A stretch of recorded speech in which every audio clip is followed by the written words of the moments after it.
Today, the Democratic leader appears to be intent on calling a vote he knows will fail. For several weeks now, Republicans and Democratic senators have been working together, trying to assemble a bipartisan package for our nation's infrastructure. It's an important and a complex subject. They're talking about big projects and big sums of money. They're still talking, still working, still negotiating in good faith across the aisle. But these discussions have yet to conclude. There's no outcome yet, no bipartisan agreement, no text, nothing for the Congressional Budget Office to evaluate, and certainly nothing on which to vote. Not yet. So obviously, if the Democratic leader tries to force a cloture vote on a bill that does not exist, it will fail.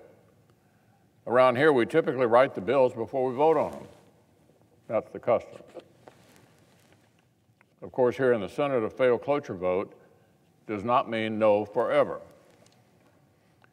In the middle of the early COVID crisis back in March of 2020, with Americans under stay-home orders and financial markets plummeting, Senate Democrats withheld cloture from the CARES Act multiple times so they could continue haggling behind the scenes.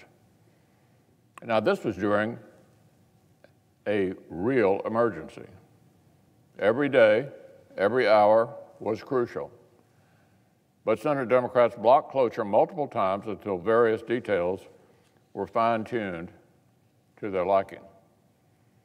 Here's what the Democratic leader said while his side tanked those cloture votes last March of 2020.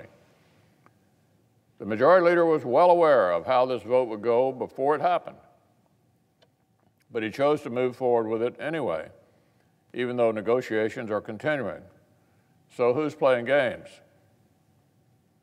That was the Democratic leader in March of 2020 in the middle of a national emergency.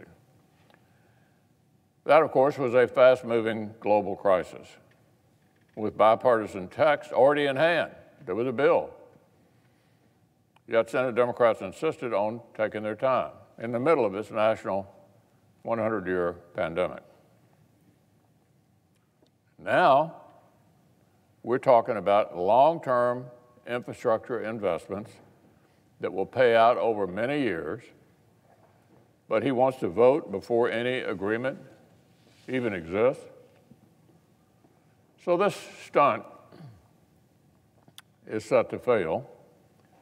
The Democratic leader will be free to change his vote and move to reconsider whenever a bipartisan product actually exists.